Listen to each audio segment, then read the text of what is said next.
자, 그러면 우리나라의 우선 고등교육 현지수를 보겠는데요. 아까 이인원 회장님께서 우리나라가 그 고등교육에서 2위라 그러셨는데 그거는 고등교육 이수율에서는 우리가 2위 맞는 것 같습니다. 그런데 국가 경쟁력은 우리가 IMD에서 평가하는 거에 보면은 26위인데요. 60개 중에서 교육 경쟁력은 53위로 되어 있습니다. 즉 뭐냐면은 저 말이 시사한 바가 대단히 큽니다. 세계적으로 각종 신용 평가 기관에서는 더블에 해서 7개 국가안에 들었는데 왜 교육 경쟁력은 이렇게 아직 낮을까? 이거는 우리 그 교육자들 특히 총장님들께서 같이 풀어야 될 하나의 과제라고 저는 생각합니다. 그 우리 그 고등교육 가지고 있는 리스크 팩터를 정리하면은요, 지나친 등록금 의존도가 사실 그 기본적인 문제입니다. 그래서 많은 문제가 파생되고 있지요. 그래서 학생 수가 감소하면 이제 뭐냐 재정적인 문제가 바로 직결되고요. 대학 전공과 사회 수요의 미스매치. 이거는 그 동안에 그다음에 이제 대학 연구와 기업이 필요한 연구의 불일치를 포함해서 대학이 정말 우리가 무엇을 어떻게 가르치고 어떻게 연구해야 되는가에 대해서 고민을 덜 했다는 것을 반증하고 있다고 저는 말씀드릴 수 있겠습니다. 이 고민을 지금은 치열하게 해야 되는 그런 상황에 처해 있고 정부에서 추구하고자 하는 그 프라임 사업은 사실은 대학이 스스로 해야 될 개혁과 변화를 오죽 답답하면 정부에서 재정적인 지원을 해줄게 하라고 하는 그런 지경에 이르렀다고 저는 생각합니다. 그리고 왜 그런 일이 벌어지냐면 대학이 변화 개혁에 절대로 움직이지 않는 것이 대학인 것 같습니다. 그리고 또 하나 지금 세월이 갈수록 과학기술은 발전하지만 가장 중요한 인간성이 지금 그 교육에 있어서 소홀히 다뤄지는 것, 이게 우리가 당면한 큰 문제라고 저는 생각합니다. 그래서 우리가 당면한 챌린지는 교육 수요자 구조 변화, 글로벌라이제이션, 사회 및 정부 정책의 압박이라든가 학사구조 유연성 미흡 등등인데 하나하나 간단하게 보겠습니다. 지금 정부에서는 2023년도까지 정원 16만 명을 줄여서 40만 명 수준을 하겠다는데요. 저는 그것도 지나치게 낙관적인 전망이라고 봅니다. 왜냐하면 1995년 출생자 수, 2014년 대학 입학생입니다. 71만 5천 명이었습니다. 출생자 수가. 그런데 2005년 출생자 수, 즉 2024년 대학 입학의 그 대상자인데요. 출생자 수가 43만 명으로 줄어듭니다. 그렇다 그러면은 2024년도에는 제가 보기에는 대학 입학 그 지원자 수가 약 30만 명 정도로 저는 생각하고 있습니다. 즉 40만 명이 지나치게 낙관적인 예측이라는 얘기입니다. 그만큼 심각한 그 상황을 설명하고 있고요. 또 하나는 이제는 그 고령화 사회에 있어서 우리가 대학도 그 고령화 사회 시스템에 맞도록 재교육이라든가 또는 은퇴 교육이라든가 이런 걸 중심으로 해서 평생 교육관으로 변형이 돼 나가야 된다라고 생각합니다. 자, 그리고 사실 솔직히 고백하면 우리나라 학과의 수가 세계 어느 나라보다도 많습니다.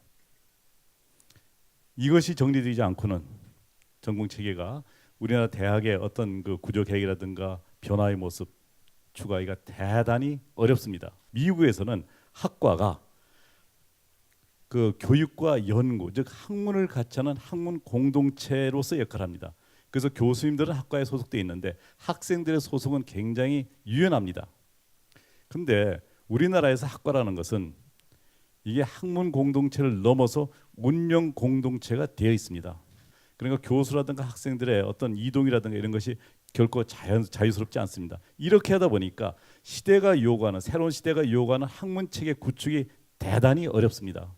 이게 사실 우리 대학이 당면한 하나의 현실이라고 저는 감히 말씀드립니다.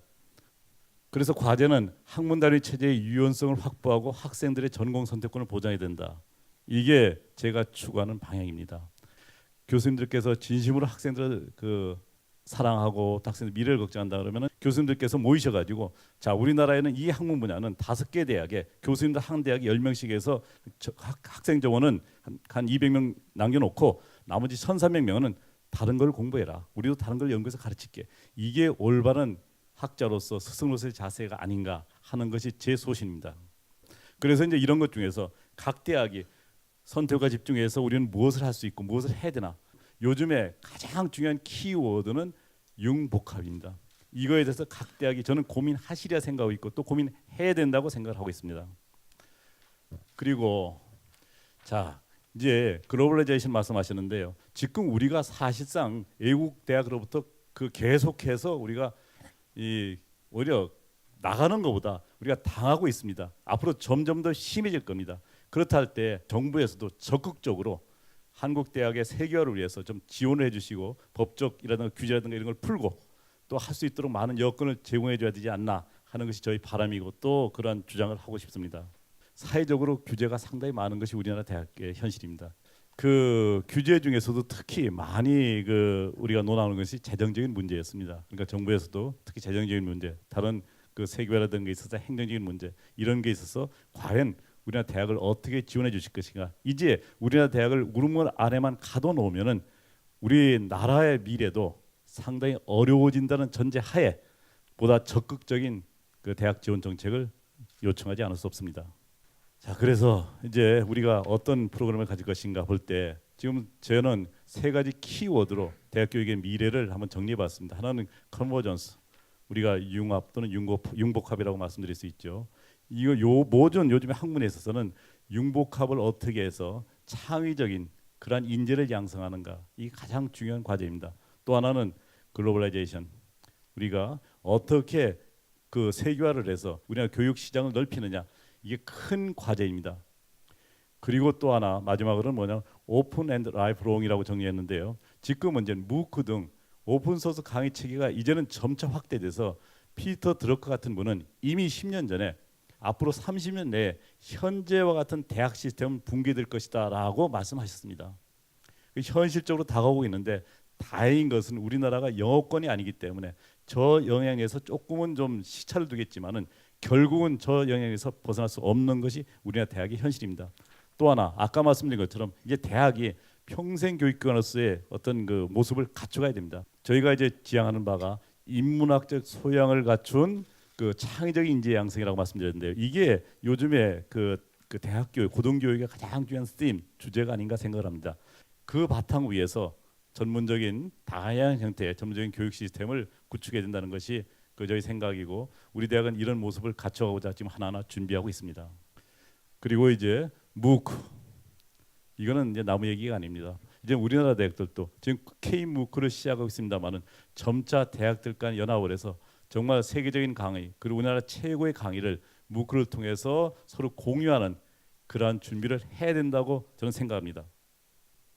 그래서 대학은 그 대학에서 그 어떤 시스템을 만들어 가지고 가르치는 것이 아니라 학생들이 원하는 수업을 그 선택하는데 컨텐츠 및 학습 방식을 선택할 수 있도록 맞춤형 교육이 된다고 생각합니다.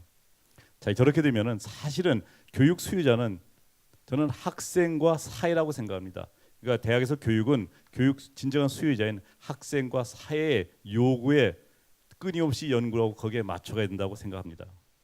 그리고 미래대학은 지식의 단수 전달이 아닌 멘토링이라든가 연구, 토의 등의 다양한 방법으로 솔루션을 제공하는 그리고 그러한 스킬을 전수하는 그러한 교육 시스템이 된다고 저는 생각합니다. 그래서 각각 특성화된 교육을 받고 학생들이 사회 경쟁력이 나가는 그러한 교육 제도를 갖춰야 된다고 생각합니다.